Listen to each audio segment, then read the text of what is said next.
నమస్తే, welcome to Vijay. Bharatiya Janata party చేతిలోనే దేశం సురక్షితంగా ఉంటుందని ప్రజలు భావిస్తున్నట్లు ప్రధాని మోదీ తెలిపారు. గత 12 ఏళ్లలో ఎన్నో రాష్ట్రాల్లో బీజేపీ ఘన విజయం సాధించిందని గుర్తు చేసుకున్నారు. తొలిసారి బెంగాల్, తెలంగాణలో కూడా అధికారంలోకి రానున్నామని ఆశాభావం వ్యక్తం చేశారు. బీజేపీది మాత్రం ఎల్లప్పుడూ అభివృద్ధి మోడల్ అంటూ చెప్పుకొచ్చారు. ఢిల్లీలో బీజేపీ జాతీయ అధ్యక్షుడిగా నితిన్ నబీన్ బాధ్యతల స్వీకరణ కార్యక్రమంలో పాల్గొన్న ఆయన పలు వ్యాఖ్యలు చేశారు. బీజేపీలో సాధారణ కార్యకర్త కూడా పార్టీ జాతీయ అధ్యక్షుడు కాగలరని ప్రధాని మోదీ తెలిపారు.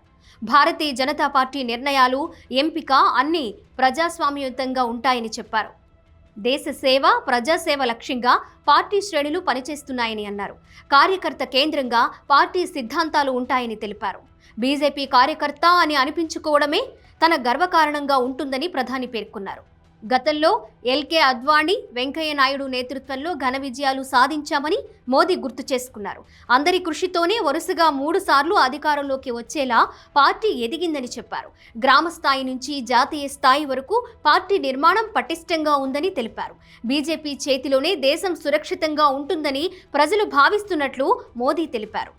బీజేపీలో ప్రత్యేకంగా పదవులు, బాధ్యతలు ఇవ్వాల్సిన అవసరం లేదని, ప్రతి ఒక్క కార్యకర్త స్వయంగా బాధ్యతలు తీసుకోవాలి అని తెలిపారు. పార్టీ కోసం కృషి చేయాలని అన్నారు. కొత్తగా వస్తున్న మార్పులను పార్టీ అందిపుచ్చుకోవాలని, అనుసరించాలని తెలిపారు.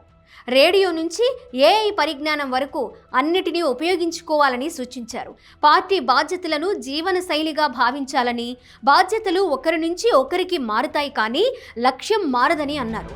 నాయకత్వం మారినా మన గమ్యం మారొద్దు. సేవా కార్యక్రమాల ద్వారా ప్రజలకు మరింత చేరువ కావాలి అంటూ మోదీ పిలుపునిచ్చారు. గత 12 ఏళ్లలో ఎన్నో రాష్ట్రాల్లో బీజేపీ ఘన విజయం సాధించిందని ప్రధాని మోదీ తెలిపారు. గతంలో గెలవని రాష్ట్రాల్లోనూ ఈ 12 ఏళ్లలో గెలిచి చూపించామని అన్నారు మోదీ. తొలిసారి బెంగాల్, తెలంగాణలో కూడా అధికారంలోకి రానున్నామని ఆశాభావం వ్యక్తం చేశారు. ఇక కేరళలో కూడా బీజేపీ గెలిచే అవకాశాలున్నాయని మోదీ అన్నారు.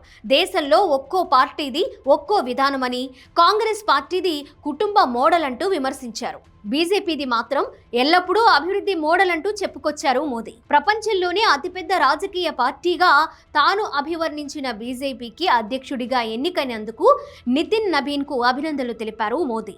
ఆయన బాధ్యత కేవలం బీజేపీని నిర్వహించడంతోనే ముగిసిపోదని అన్నారు. పార్టీ విషయానికి వస్తే నితిన్ బాస్, నేను ఒక పార్టీ కార్యకర్తను. ఇప్పుడు గౌరవనీయులైన నితిన్ నబీన్జీ మనందరికీ అధ్యక్షుడు. ఆయన బాధ్యత కేవలం బీజేపీని నిర్వహించడం మాత్రమే కాదు, ఎన్డీఏ మిత్రపక్షాలన్నిటి మధ్య సమన్వయం ఉండేలా చూడడం కూడా అని ప్రధానమంత్రి అన్నారు. రాబోయే దశాబ్దాల ప్రాముఖ్యాన్ని నొక్కి చెప్తూ ప్రధాని మోదీ రాబోయే 25 సంవత్సరాలు చాలా ముఖ్యమైనవి. ఈ కాలంలోనే అభివృద్ధి చెందిన భారతదేశాన్ని నిర్మించాల్సి ఉంది. అది జరగడం ఖాయం అని అన్నారు. నితిన్ పార్టీ వారసత్వాన్ని ముందుకు తీసుకువెళ్తారని ఆయన విశ్వాసం వ్యక్తం చేశారు. నితిన్ నబీన్లో ఉన్న యువశక్తి, అనుభవం పార్టీకి పనికొస్తుందని చెప్పారు. 45 ఏళ్ల నబీన్ ఆర్థిక, సామాజిక, సాంకేతిక రంగాల్లో పెద్ద మార్పులను చూసిన తరానికి చెందినవారని తెలిపారు మోదీ.